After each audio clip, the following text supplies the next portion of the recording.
Alors maintenant, je me tourne vers les organisateurs de ce congrès, et tout d'abord vers Pierre Terrier, qui est le président de Bourgogne Bâtiment Durable, une structure qui est une des chevilles ouvrières de tout ce travail qui est fait sur l'habitat et le bâtiment durable.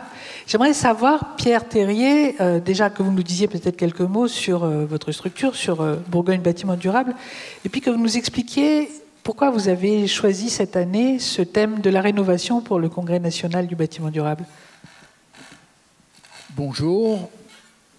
D'abord, premièrement, je voudrais, comme l'a dit la présidente, c'est vous remercier, vous tous et toutes qui êtes ici, qui avez fait l'effort de venir passer 2 jours et demi pour réfléchir ensemble à un sujet totalement stratégique. Je voulais vous en remercier et vous remercier mon collègue Pierre Grosset, bien dira tout à l'heure, et remercier les chevilles ouvrières. Je ne vais pas les citer, il y a des petites mains nombreuses, diverses, qui ont fait que cette rencontre a lieu. Cette rencontre, pour moi, le plus important, c'est de permettre l'échange, la confrontation, la discussion, et si possible des conclusions. Voilà ma satisfaction.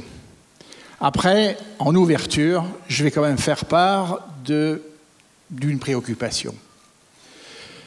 Nous sommes ici un certain nombre qui avons, mais c'est un peu la mode, les cheveux gris. Ça veut dire que nous sommes ici un certain nombre de gens qui avons vécu l'ascendance du sujet dans notre société, ou dans les sociétés européennes plus précisément. Quand on regarde la situation où nous sommes aujourd'hui, ce que vient de dire la présidente du Conseil régional confirme, nous avons beaucoup parlé, nous avons beaucoup réfléchi, nous avons fait des efforts pour innover en termes de connaissances, de méthodes, d'approches, etc. Force est de constater que le résultat n'y est pas. Et le résultat n'y est pas, et ce qui m'intrigue et ce qui m'inquiète, au travers de ce que je peux voir dans ma vie plutôt privée maintenant, c'est que j'ai un sentiment, c'est que nos concitoyens, propriétaires ou locataires, enfin, nos concitoyens ordinaires, ont compris ce qu'était l'enjeu de notre société actuelle. Mais je les sens moins décidés aujourd'hui à faire le pas pour réaliser. Et là, j'ai une inquiétude. C'est l'inquiétude, cette disjonction, comme l'on dit par ailleurs, entre la sphère pensante qui a l'unanimité, à quelques exceptions près, parce qu'il y a toujours, il faut bien d'ailleurs, à quelques exceptions près, pousse à ce que la question de la rénovation énergétique du bâtiment soit une priorité partout et se fasse le plus largement possible. La question, simultanément, c'est que nos concitoyens qui ont compris nous observent gentiment, avec intérêt, nous écoutent poliment, mais ils ont du mal à passer à l'acte. Et ce qui fait que les chiffres que la présidente a évoqués tout à l'heure sont inquiétants.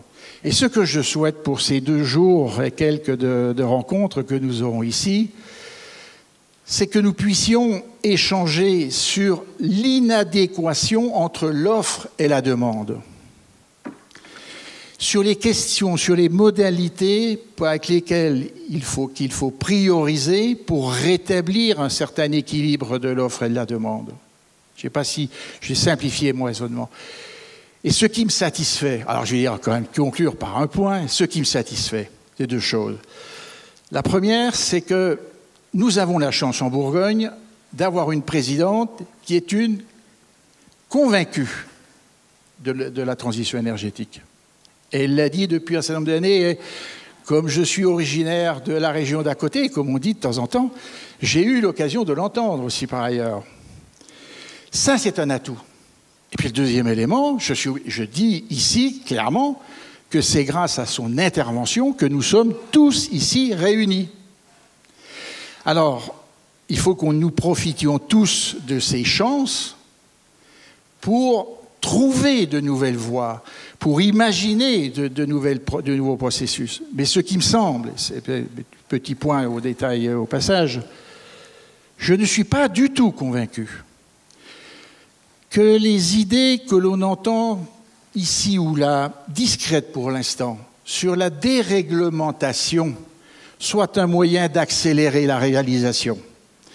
Et la deuxième, en contrepartie, je ne suis pas non plus intimement convaincu que l'augmentation extrêmement sensible des moyens financiers serait un moyen pertinent pour arriver à des résultats à la hauteur de ce que l'on pense. Ma conclusion, c'est que c'est tous ceux qui savent ou qui ont la capacité d'agir doivent aujourd'hui s'unir sur un langage unique, sur des mots d'ordre uniques, pour faire en sorte que celles et ceux dans nos concitoyens intelligents, parce qu'ils sont tous intelligents, se décident à changer de trajectoire dans leurs investissements privés. Voilà ce que je souhaite.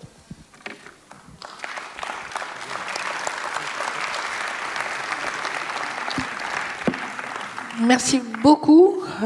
C'était vraiment une très belle manière d'introduire, je trouve, en posant des questions, en ne donnant pas des réponses et en lançant des pistes. Je n'ai pas remercié l'ADEME. Si on ne remercie pas l'ADEME, quelque part il y a quelque chose. Et l'administration d'État.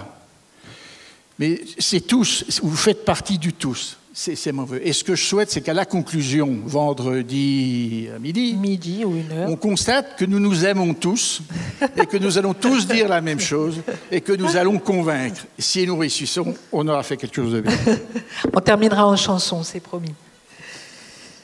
Pierre Grosset, président du pôle énergie Franche-Comté, vous êtes également élu conseiller régional de Bourgogne-Franche-Comté. Vous êtes ici donc à double titre. Oui, bonjour à tous et aussi fierté de pouvoir participer à ce colloque et aussi bien entendu de remercier tous les organisateurs parce que je crois que c'est déjà un exemple de ce que devrait être demain notre leitmotiv pour faire avancer encore plus la transition énergétique et l'efficacité énergétique, c'est-à-dire la concertation et la collaboration. Et je crois que réunir ensemble pour travailler 2 pôles ressources plus des clusters, ça montre qu'effectivement, on ne peut rien faire les uns sans les autres et que si on veut, pour reprendre les propos de la présidente, arriver à amplifier le mouvement vers la transition énergétique, vers l'efficacité énergétique, eh bien, on a besoin de toutes les énergies. Les énergies, c'est ce que propose aussi quelque part le pôle énergie qui est avant tout un pôle ressources. Un pôle ressources, ça veut dire simplement, c'est un outil qui a été mis en place depuis 2009 par la région Franche-Comté dans le but tout simplement de former, d'informer un certain nombre de partenaires pour arriver à mettre en place, à l'époque c'était Ephilogie, mais demain ça sera le service public, c'est un outil de formation et je pense que c'est là qui est important. Et comme a dit mon collègue Pierre, il a rappelé qu'aujourd'hui, ce n'était pas en enlevant les normes qu'on pouvait accentuer une rénovation par la qualité, c'est au contraire, c'est en mettant des normes, mais c'est surtout en formant les partenaires, les artisans, les entreprises, les maîtres d'œuvre. Et c'est ça la vocation du pôle énergie, c'est de permettre d'offrir des formations pour permettre à tous ces acteurs de devenir performants, pour offrir demain un service de qualité qui nous permet effectivement en priorité d'aller au meilleur pour les bailleurs, au meilleur après pour les collectivités. Pour ça, il y a un outil aussi où on a peu parlé, c'est la concertation. On l'a rappelé, le pôle énergie fonctionne que parce qu'il y a de la concertation et notamment du partenariat avec l'ADEME. Ensemble, on met notre intelligence collective pour construire, comme ici vous allez mettre votre intelligence collective pour construire, pour concerter, pour aller plus loin. À l'inverse d'un certain nombre d'endroits, on n'est pas dans un système de concurrence. On n'est pas dans un système d'être le meilleur que les autres. On est dans un système de permettre la performance pour tous. C'est ça, ce système d'égalité, où quelque part aussi, il faudra quand même réfléchir à la croissance et à se dire que l'efficacité énergétique, oui, mais à un moment aussi, il faudra se dire que la croissance à tout prix n'est pas la solution aujourd'hui pour lutter contre le dérèglement climatique. Les partenaires, c'est aussi l'éducation nationale, et c'est important, avec les plateformes Praxibat. Nous avons mis en place, dans les 2 régions, un certain nombre de plateformes dans les lycées qui permettent d'initier à la fois les jeunes, pour leur permettre de montrer que les métiers aussi du bâtiment sont aussi des nouveaux métiers, mais aussi aux partenaires, aux artisans, de se former à ces nouvelles techniques pour pas qu'ils restent à côté de l'évolution nécessaire pour pouvoir demain, effectivement, se développer. La présidente l'a rappelé, les enjeux en termes d'emploi sont immenses, mais ils passent aujourd'hui par une formation, par une initiation et aussi par une utilisation, parce que c'est aussi ça de lutter contre le dérèglement climatique, par l'utilisation de matériaux biosourcés. Et je pense que Christian, qui est à côté de moi, en parlera largement. Mais c'est nécessaire. On ne peut pas continuer à rénover en utilisant des matériaux qui ne sont à la fois pas sains et à la fois qui viennent de loin. C'est les enjeux du territoire, les enjeux des ressources. Donc, simplement pour finir, pour redire que le pôle énergie aujourd'hui, qui est donc installé à Héricourt, tout à fait au nord de la Franche-Comté, et où à la Maison des Énergies. Et on vous invite à vous y rendre si vous avez besoin de faire des réunions, etc.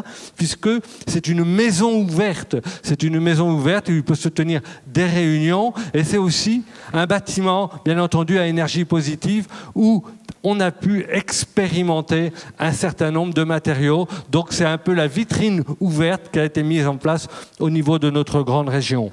Mais ça va de soi que le pôle énergie se déplace sur tous les territoires pour former les artisans. Et je pense qu'aujourd'hui, au moment de la collaboration et de la concertation, si nous voulons changer d'échelle, si nous voulons vulgariser effectivement aussi pour pas que demain le fait d'isoler, le fait de l'efficacité énergétique ne reste qu'à des citoyens privilégiés qui ont les moyens de réfléchir.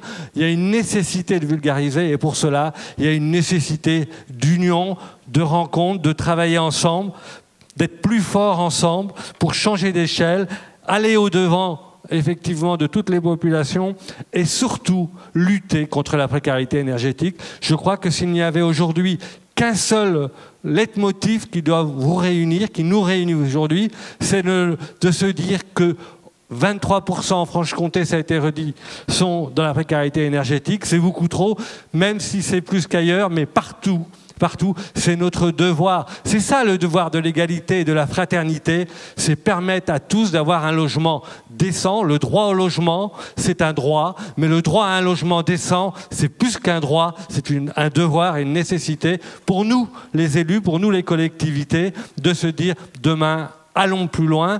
Et notre rôle, et j'espère qu'avec le service public, mais aussi avec l'aide de l'État demain, on aura les moyens de réaliser ça. Et je vous souhaite donc à tous un bon congrès, de bien travailler ensemble, beaucoup de concertation, de collaboration, de coopération, une intelligence collective au service de tous. Bravo à tous et merci à tous ceux qui ont pris le temps et l'énergie, là aussi, mais c'était de l'énergie positive, donc elle est aussi renouvelable, et qui ont pris le temps d'organiser et de passer beaucoup de temps en réunion, en confrontation, parfois en discussion assez vive, parfois en divergence, mais surtout en convergence, et ce qui a abouti aujourd'hui à ce magnifique congrès qui, j'espère, fonctionnera bien.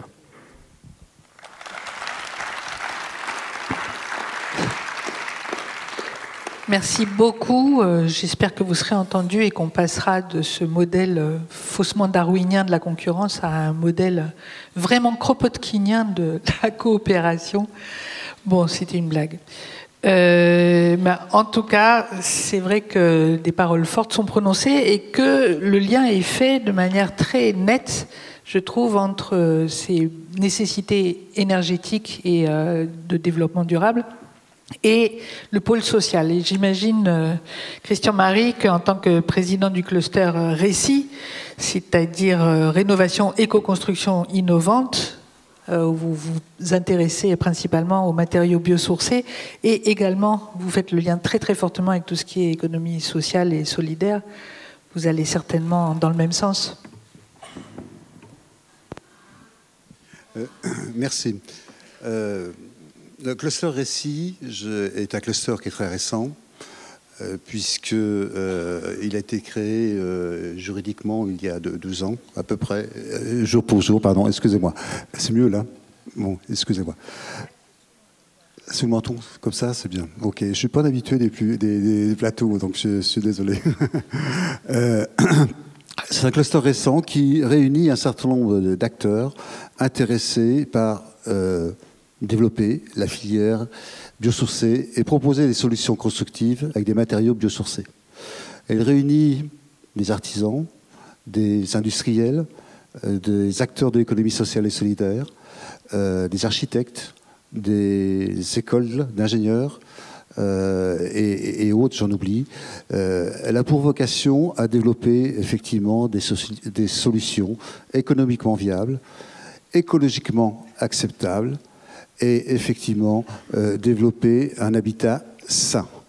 Aujourd'hui, il y a des initiatives en termes de massification qui posent réellement des questions, vraiment des questions en termes d'efficacité, parce que la transition énergétique, ce n'est pas que la thermie et le confort d'hiver.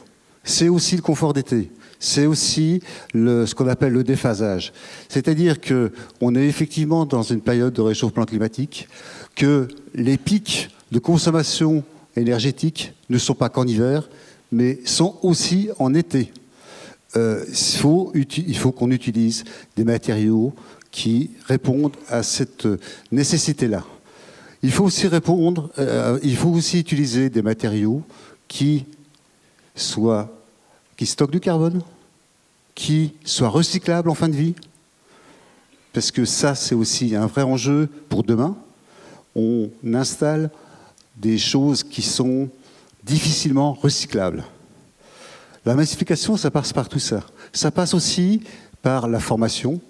La formation notamment des artisans, mais des compagnons des artisans. Parce qu'un bon matériau, très bon matériau, quel qu'il soit, s'il est mal posé, n'est pas un bon matériau. Il y a des besoins de formation, de niveau de qualification qui répondent aux gens qui sont dans nos structures de l'économie sociale et solidaire, qui permettent des vraies qualifications de terrain. Encore faut-il que pour bien mettre un produit, il faut savoir pourquoi on le met. Pourquoi il faut que un habitat soit respirant? Pourquoi un habitat, il faut qu'il soit étanche à l'air? Pourquoi toutes ces questions-là? Si on ne répond pas à ces questions-là et qu'on pose, j'allais dire bêtement, un matériau, je ne vois pas l'intérêt et le sens même du travail. Dans ce contexte-là, alors je tiens à remercier particulièrement l'ADEME qui vient de nous soutenir sur effectivement un poste d'animation sur le cluster qui va nous permettre de fédérer l'ensemble des acteurs de la filière biosourcée en Bourgogne-Franche-Comté telle que je l'ai décrite, sachant qu'en face de nous, et je peux vous le dire parce que innover dans notre pays, c'est pas simple, puisque avec les contraintes réglementaires et les coûts que ça coûte pour être certifié, pour avoir un matériau dans le bâtiment, c'est très compliqué. Je pense qu'il y a des choses qu'il faudra revoir au niveau national, parce que en termes de coûts, quand on est artisan, qu'on a créé un produit, il est impossible de le certifier d'un point de vue économique, vu les coûts que ça engendre. Donc je tiens à le dire. Et transition énergétique, moi je suis complètement partant. On l'a fait quand? Quand c'est qu'on commence? Quand c'est qu'on commence à massifier? Il y a plein d'expériences qui existent. Il y a plein de savoir-faire. Nos chercheurs, nos industriels ont développé des techniques qui marchent, qui fonctionnent. Il y a plein d'expérimentations dans toutes les régions et vous en êtes les témoins. Alors aujourd'hui, on y va, on massifie, en économisant l'énergie qu'on ne va pas dépenser, on va pouvoir financer cette transition énergétique. Voilà, moi je compte un peu là-dessus, sur ces travaux-là, qu'on aille en France. En face de nous, quand je dis en face de nous, on a un certain nombre de lobbying, franchement de lobbying, qui ne veulent pas que ça avance beaucoup sur certains points. Je suis certain que ce congrès sur 3 jours, sur 2 jours, pardon, enfin 3 jours au niveau calendaire, va nous apporter quelques éclairages, quelques réponses. J'ai déjà pu entendre ce matin, dans le cadre de l'intercluster, des initiatives, des solutions, des choses qui se demandent effectivement à avoir du lien sur l'ensemble du territoire. C'est un début, je pense qu'on va continuer dans ce sens-là. Je vous remercie beaucoup.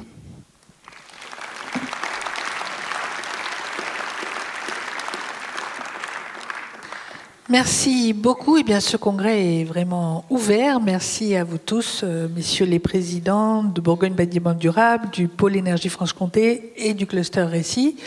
Je vais maintenant demander à Alain Grandjean de venir me rejoindre. Si vous le souhaitez, je pense que vous pouvez regagner vos places, sauf si vous avez, enfin, vous êtes les bienvenus, hein, mais